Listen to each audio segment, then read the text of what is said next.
Sponsor for the 2012 Games. Organizing Committee Chief Executive Paul Dayton says Dow will stay Olympic sponsor for the 2012 Games. The London Organizing Committee has also said that they're absolutely comfortable with Dow's position as a sponsor. Dayton said the cleanup of Bhopal's site is the Indian government's responsibility. Yesterday, the head of the Olympics ethics panel, Meredith Alexander, had quit. I think the counter-position, if you look at it carefully, is there was a total settlement of those liabilities. And I think the real question that needs to be asked is, what happened to the money that Dow paid? And, what's happening in India in terms of the responsibility to clear up that site? Meredith, is your resignation a moral message, or could it change anything? Well, the reason I'm resigning is because I've been shown compelling evidence that Dow Chemicals bears responsibility for the Bhopal tragedy. I'm sure I don't need to tell your viewers that in the aftermath of that gas leak, over 20,000 people died. And it's not a story from the past. This is still an ongoing tragedy. There are people today who have no choice but to drink water that they know to be poisoned. The victims and the families of those who died, they still haven't received justice, and proper compensation hasn't been paid. So, of course, it is a moral stance for me to stand in solidarity with the victims and the survivors of Bhopal. But are you the only one, or are there others within the administration who think like you? I know that there are a number of people who share my very strong concerns about Dow Chemicals. The decision to resign was a very difficult, very personal one. This is a toxic legacy that no one in London wants on their conscience. And the truth is that actually the wrap is optional. The idea of the wrap is really just to make the stadium look nicer. They don't need it for the athletes. It's not really going to make much difference for the spectators. So I think it's fair to say that Lokok has the option of cancelling the contract.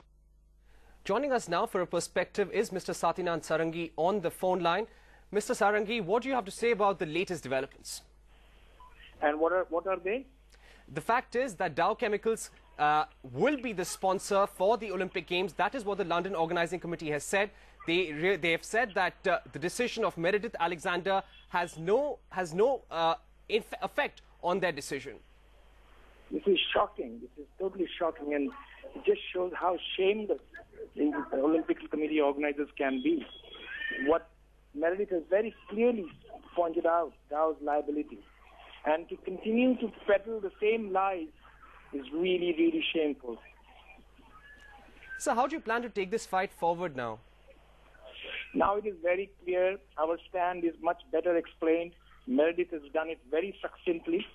We are getting international Olympians, international Paralympians now with us, and we are spreading the word much more effectively than we did before. So we are going to mount this pressure also on the Indian government and on the Indian Olympic Committee to say that India will boycott Dow Olympics if Dow remains the sponsor. Mr. Sarangi, with the London Olympics Committee standing firm, do you feel that there is going to be any change at all? Definitely, because now what is out is they have been essentially suppressing the truth. And the least we expect is the Olympics Committee to give us a patient hearing and consider all the facts and arguments that we present. Mr. Sarangi, do you also feel that it is the need of the hour to gather more momentum as far as this movement is concerned, get more people on board to protest? Yeah, definitely. We are looking forward to this 180 days to dump Dow that will initiate very soon, worldwide. And immediately, what is the action that you are going to take? Are you going to speak to some groups in London to take this protest further over the next few days? No, in the next, we will be traveling to Delhi. We are holding media conferences. Plus, we are inviting Paralympians and international Olympians to join our protest. All right, Mr. Sarangi, thank you very much for joining us.